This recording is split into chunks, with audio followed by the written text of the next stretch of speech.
Subscribe to our channel, press the bell icon and never miss an update from Latestly. साथियों, ये लाल किला कितने ही अहम कालखंडों का साक्षी रहा है। इस किले ने गुरु तेग बहादुर साहब की शहादत को भी देखा है और देश के लिए मर मिटने वाले लोगों के हौसले को भी परखा है।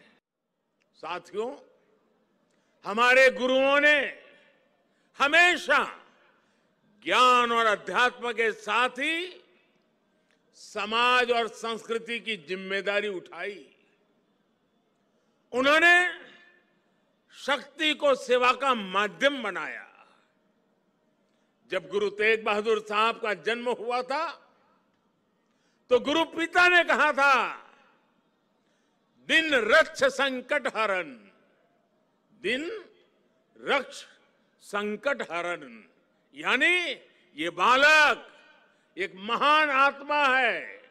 ये दिन दुखियों की रक्षा करने वाला, संकट को हरने वाला है।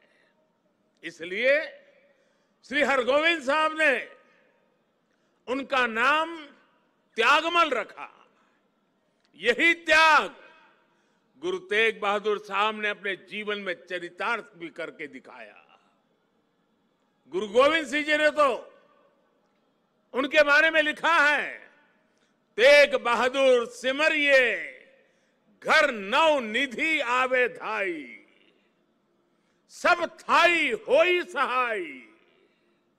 अर्थात गुरु तेग बहादुर जी के सुमिरन से ही सभी सिद्धियां अपने आप प्रकट होने लगती हैं। गुरु तेग बहादुर जी का ऐसा अद्भुत आध्यात्मिक व्यक्तित्व था, वो ऐसी विलक्षण प्रतिभा के धनी थे। साथियों, यहां लाल किले के पास, यहीं पर गुरु तेग बहादुर जी के अमर बलिदान का प्रतीक गुरुद्वारा शीशगंज साहब भी है।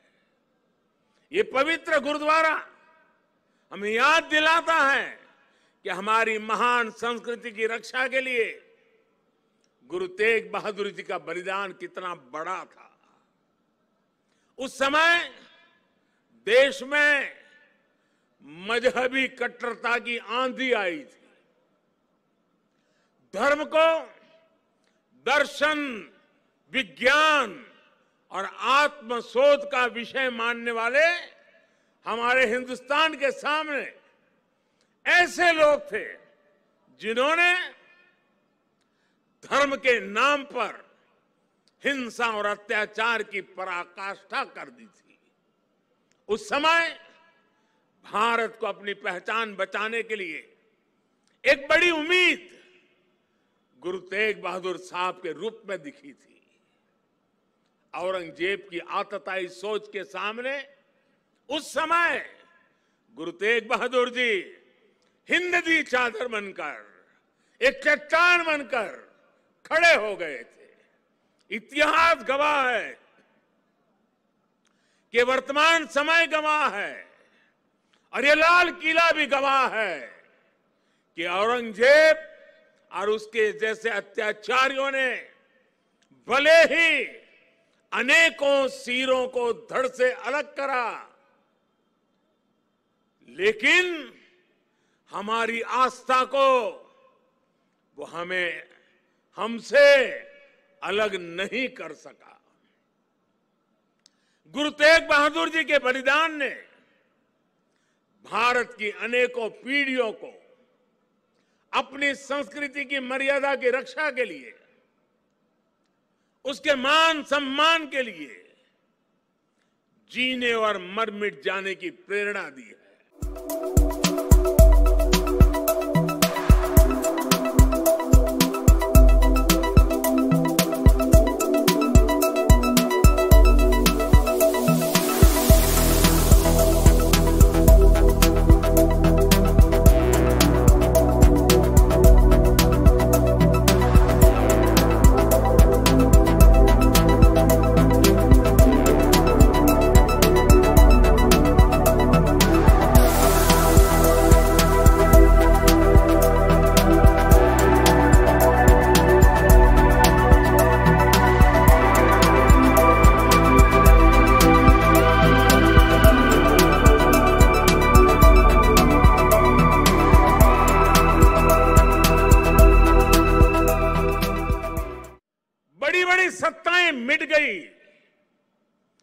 बड़े बड़े तूफान शांत हो गए, लेकिन भारत आज भी अमर खड़ा है। भारत आगे बढ़ रहा है। आज एक बार फिर दुनिया भारत की तरफ देख रही है। मानवता के मार्ग पर पथ प्रदर्शन की उम्मीद कर रही है। गुरु तेग बहादुर जी का आशीर्वाद हम नए भारत के आभामंडल में हर और महसूस कर सकते हैं। भाइयों और बहनों, हमारे यहां हर कालखंड में जब जब नई चुनौतियां खड़ी होती है तो कोई न कोई महान आत्मा इस पुरातन देश को नए रास्ते दिखाकर दिशा देती है। भारत का हर क्षेत्र, हर कोना हमारे गुरुओं के प्रभाव और ज्ञान से रोशन रहा है। गुरु नानक देव जी ने पूरे देश को एक सूत्र में पिरोया। गुरु तेग बहादुर जी के अनुयायी हर तरफ हुए। पटना में पटना साहिब और दिल्ली में रकाबगंज साहिब, हमें हर जगह गुरुओं के ज्ञान और आशीर्वाद के रूप में एक भारत के दर्शन होते हैं। भाइयों और बहनों, मैं अपनी सरकार का सौभाग्य मानता हूं कि उसे गुरुओं की सेवा के लिए इतना कुछ करने का अवसर मिल रहा है।